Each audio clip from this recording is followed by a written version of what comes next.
여러분 반갑습니다. 시크릿 컨설팅 강프로입니다. 여러분 오늘 우리 시장 많이 내려가고 있는데요. 아무래도 내일 선물 옵션 동시 만기일이 있다 보니까 많이들 좀 두려움에 떨고 있는 것 같습니다. 기본적으로 뭐 개인 투자자들은 매수를 하고 있지만 옛날만치 많이 받아주고 그러지 않죠. 우리 개인 투자자분들도 아는 거예요. 내려간 종목들이 좀 어느 정도 저가인 것도 아시지만 사실 선물 옵션 동시 만기일에서 매도 물량이 좀 많이 나온다 하게 되면 사실 그거에 대한 손실도 일어난다는 거를 많은 경험을 통해서 아시는 겁니다. 거기에다가 우리 시장이 좀 급격하게 내려가고 있는 이유가 하나 더 있습니다. 카카오, 지금 띄워놓은 카카오라는 종목이 사실은 뭐 마이너스 10% 정도 떨어지는 거는 뭐 정말 이례적인 일이거든요. 한번 고점에서 내려온 거는 이해를 하지만 요거는 또 상승세 추세 타다가 한 번에 이제 갭 하락하면서 또 시작을 한 거기 때문에 많은 카카오 투자자분들이 많이 눈물을 머금고 있을 것 같습니다. 최근에 들어가신 분들도요. 거의 다 반납을 하고 있기 때문에 그렇습니다. 근데 이게 정부에서 이야기가 나온 거라서 카카오나 네이버가 거의 플랫폼을 장악하고 있지 않습니까? 거기에 따른 판매라든지 이런 거에 대한 독점을 하는 거에 대해서 좀 불만을 표하고 있는 것 같습니다. 그래서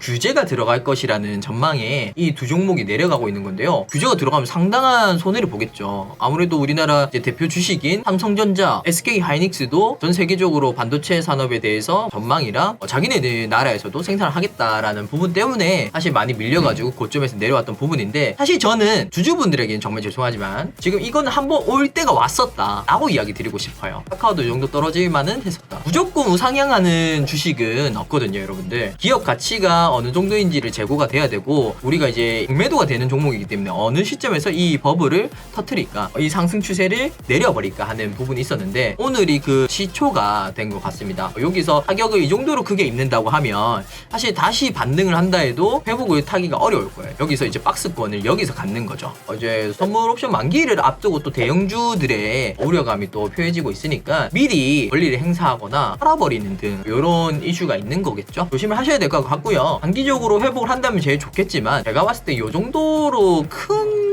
금액들이 이렇게 팔린다 주의를 하셔야 되겠습니다. 자, 그 다음에 주요 섹터들이 있습니다. 하락한 종목들 짚어봤으면 하락장에도 상승하는 종목들을 좀 짚어봐야 되겠죠. 2차전지, 탄소 배출, 자동차, 백신, 철강 관련 종목들이 좀 오르고 있는데요. 이거 정부 측에서 이야기한 것과 비슷합니다. 2차전지 산업 당연히 발전을 해야 되고 몇 년도까지 전기차를 50% 이상을 만든다느니 미국에서 그렇게 이야기를 하고 있죠. 거기에다가 이제 앞으로 바꿔야 되는데 당연히 그러면 전지를 생산하는 회사나 하이브리드 뭐 차 생산하는 부품 회사나, 그리고 최근에는 또 경기가 또 회복되고 있으니까 견조한 시장을 발전하고 있는 철강 회사들이 또 오르고 있는 거 아니겠습니까? 그리고 이제 뭐 이 종목 같은 경우에는 백신 후보 물질 발표를 하면서 상당한 이목을 받았던 건데, 코로나가 아직도 퍼지고 있고 델타 변이 바이러스 우려 때문에 미국 시장이 좀 주춤을 했습니다. 확산을 하게 되면 위드 코로나는 할 텐데 너무 이제 경제가 둔화된다, 요거죠. 델타 변이 바이러스 확산에 대한 불안함이 아니라 확산되는 건 맞는데 그거에 대한 이제 경제 활동을 못하니 우리 시장에서 좀 그런 두려움을 가지고 있는 겁니다. 성장력이 둔화됐다는 거는 미국 시장 그러면 사상 최고치 아닙니까? 그럼 둔화되면 어떻게 됩니까? 내려가야죠. 그런 이치라고 보면 되는데, 국내 시장에서 이렇게 좀 동시만기일이 있는 주는 거의 일주일 날린다고 보시면 돼요. 막 무리하게 매수하고 하려고 하다가 뭐 희한하게 물리는 경우가 많이 생기실 거기 때문에 사실은 날리시고 뭐 천천히 이제 다음 종목도 잡아가면서 하시는 게 올바른 투자법이라고 하겠습니다. 오늘의 소개 종목은 없습니다. 없는 이유가 이번에 하락장을 좀 지켜보시고 하시라는 관점에서 없는 거고요. 이런 시장에 대해서 좀 알고 가셨으면 좋겠습니다. 많은 분들이 좀 오해하시는 분들도 있는데, 많은 뭐 유튜브 분들 뭐 소개하는 종목들이 있고 돈을 내고 정보를 취득하시는 분들이 있는데, 8월 6일 때부터 외국인이 8조 원을 팔았다. 근데 시장의 지수가 마이너스 10%나 내려갔다. 그럼 모든 종목이 거의 다 마이너스 10%라고 보면 되고, 그 중에 올랐던 종목들도 한 100여 가지 종목이 있었다고 하면, 그럼 나머지 종목들이 하락분을 다 받아줬다고 보면 됩니다. 그러니까 마이너스 15%, 20%도 넘었던 종목들이 생기는 거죠. SK 하이닉스가 그랬던 것처럼요. 이런 부분을 시장이 다시 회복을 하고 있기 때문에 그거에 대한 대응을 하셔야 되고, 내려갔던 종목들은 회복하고 있는지 그거에 대해서 짚어보셔야 됩니다. 만약에 회복을 크게 못하고 있거나 아예 이슈까지 사라져버린 종목이다 하면 여러분들 또 문제가 생기는 거고요. 그런데 조금 회복하는 것도 보이고 아직 이슈가 살아있네. 그러면 들고 가는 겁니다.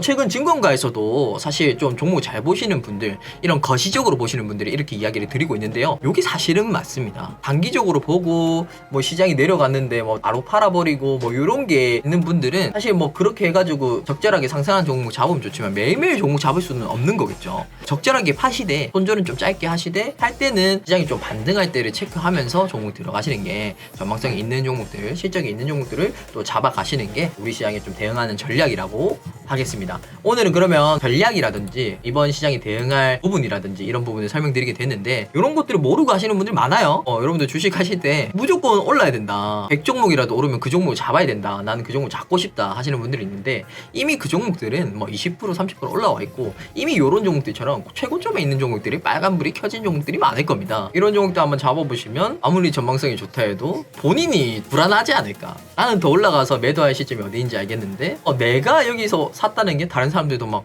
니 너무 비싸게 산 거 아니야? 이렇게 말이 한 번만 나와도 불안하다는 거죠. 이유를 좀 알고 갑시다. 이런 종목들도 더 오를 이유, 어디서 지지받을지, 어떻게 더 올라갈지 이런 거에 대해서 알려드리니까요. 그런 거에 대한 궁금하신 분들은 아래 연락처로 성함만 딱 보내주시면 됩니다. 뭐 내 종목이 얼마나 올라갈지, 내가 이제 어디까지 또 버텨야 되는지 궁금하시는 분들이 있을 거예요. 정확하게 진짜 내려드릴 테니까 어려워 마시고요. 좀 이제 개인적으로 고민하다 보면 잡생각이 많이 듭니다. 자기가 이때까지 잘하고 있었다 해도, 여러분들 주식이 잘하고 있었다 해도 지금 이런 장들을 만나게 되면 판단력이 흐려지고 잘라버리고 새로운 종목 수입 봐야지, 소식 많아야지 하고 싶은데도 불안해집니다. 그럼 뭡니까? 여럿이서 머리를 맞대고 좀 올바른 전략을 좀 펼치는 사람들을 좀 만나가지고 관리를 받으시면 되겠죠. 아래 연락처로 성함만 딱 보내주시면 지금 이제 현 상황에 대해서 뭐 맥을 짚어드릴 테니까 두려워 마세요. 하면 살아날 수 있습니다. 포기 마시고 여러분들 힘내시고 이런 하락장 또 이겨내면 또 상승장 또 옵니다. 오니까 그때 또 수익 많이 봅시다. 네, 여러분들 꼭 인지하시고요. 앞으로 수익 많이 얻으시길 바라겠습니다. 안녕.